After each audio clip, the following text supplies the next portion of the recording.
Hello, hello, hello, comic fans and readers everywhere, all around the world. It's time once again for Whatcha Readin. People ask me all the time, what are you reading when you're not writing? And I guess they want the perspective of a professional writer on pop culture and literature and all the rest. So here are my recent reads.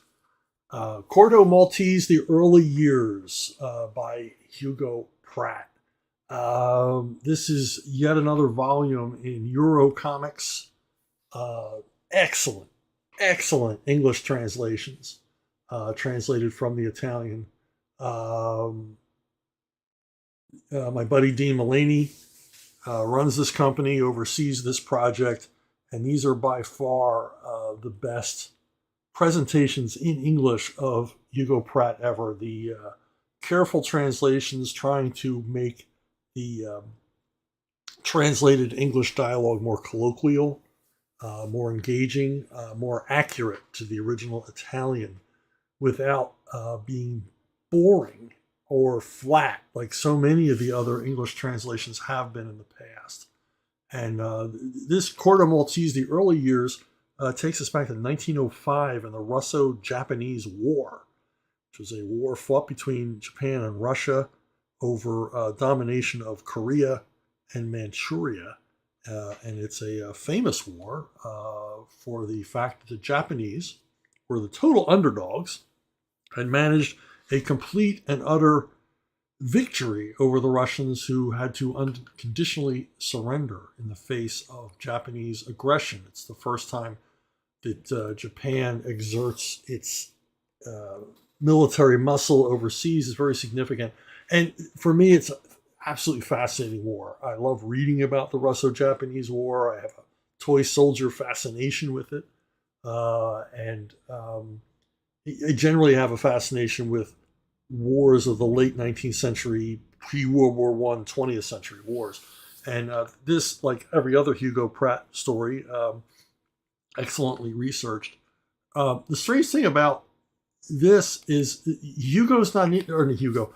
Corto Maltese isn't in it very much. Corto Maltese is an adventurer. He's, as we learn in this volume, he's the product of a gypsy mother and English father, which I think this is the first time this is ever revealed what Corto Maltese ethnic makeup is. And but Corto's not in the story a lot. Not to say it's not a great story. Largely, the action surrounds a young Jack London who covered the Russo-Japanese War as a journalist. He was also seeking fodder for further fiction he would write, and he runs into trouble with a Japanese officer in a matter of honor, and that's most of the suspense coming out of this story is involves that. How will he, certainly a tough American guy, but how will he fare in a duel with a skilled Japanese officer? The story also features a cameo from Rasputin. Rasputin plays not even a cameo; he plays a pretty large part in this story. Apparently, Rasputin was a Russian army deserter in the Russo-Japanese War, and he has his own run-ins with Jack London and ultimately Corto Maltese. But it's an excellent volume if you're into Hugo Pratt, who was undeniably a comics genius, largely influenced by Milton Caniff and people like that. If you're into Hugo Pratt, this was a terrific story, terrific volume. Now, as a comic book writer of world renown, sometimes people send me comics to review. And sometimes I review them. Sometimes I don't, because my mom taught me to never say anything nice, or never say anything at all if you can't say something nice. But I like this. Let me go back to the cover. It's called Six Gun Gorilla by Brian Christgau and Adrian Sibar, if I'm pronouncing that right, or Sibar. And I usually don't like mashup westerns. I like my westerns pure. I don't like my westerns with vampires or witches or robots or aliens in them. But this one features a gorilla. And I do like gorillas. I do like monkeys and baboons. They amuse me. They make me laugh. I watch endless videos on YouTubes of gorillas in the wild. And I also really respect anybody who can take an utterly ridiculous premise and make it work. In this one, a somewhat super evolved gorilla. He's more intelligent than average gorillas. He works in a circus. He's sort of a trick gorilla.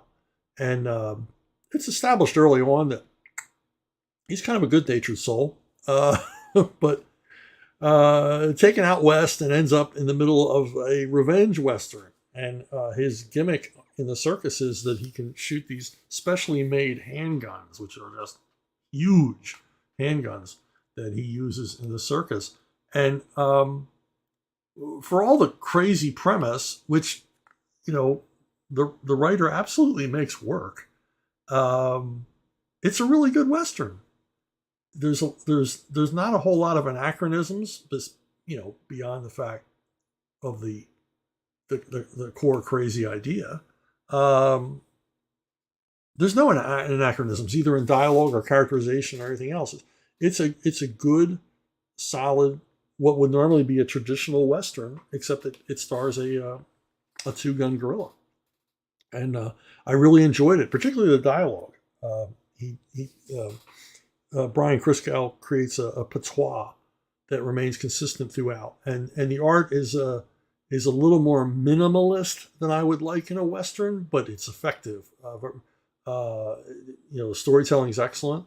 I enjoyed it. It was a page turner. I wanted to see what happened next, and you can't say anything better about a story than I wanted to see what happened next. This trade paperback volume, which represented, I think, 6 issues of the original comic, it tells a complete story, but ends on a bit of a cliffhanger. There is more to tell, and I look forward to reading more Adventures of Six Gun Gorilla. I suggest you look it up if you like your Westerns a little bit out of the box.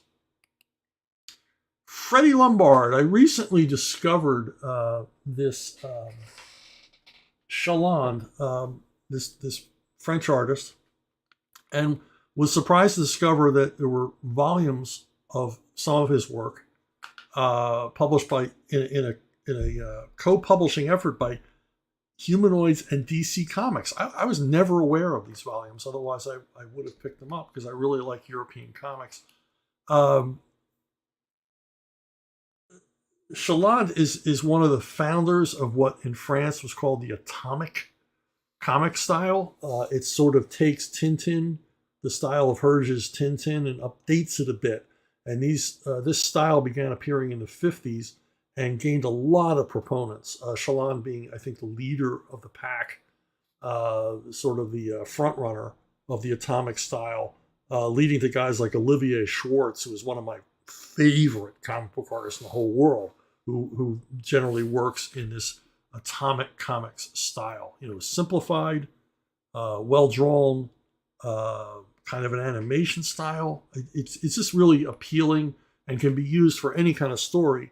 And these Freddie Lombard stories, apparently Freddie and it's never made clear, and probably because I'm reading later volumes, it's not established that the 3 characters, Freddie and his friends, or possibly relatives, they live on a monthly stipend provided by a benevolent uncle. And I don't understand, but it leaves them free to have adventures and solve mysteries and get themselves into tons and tons of trouble. And as you can see here, the storytelling is excellent. The art's terrific. I love this kind of straightforward, simplified, cartoony style. And there's plenty of humor. The characters are distinctive. Freddie can be a bit of a jerk, which I like. He's different from like Spirou, who obviously these are influenced by Spirou and Fantasio stories, but he's more like Fantasio than Spirou. He's quick to irritate and pushes his friends around a little bit. Friends or relatives. I can't figure out whether these are brother and sister, cousins, what. It didn't matter to the story. And I really, really enjoyed the stories, except the last one, which was a little bit too avant-garde, too much like a Jean-Luc Godard story for me.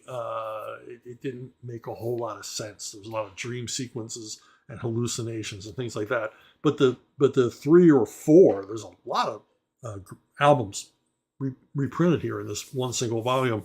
The preceding stories I really enjoyed. They were straight up adventures or mysteries with, certainly a touch of humor and fast paced and fun.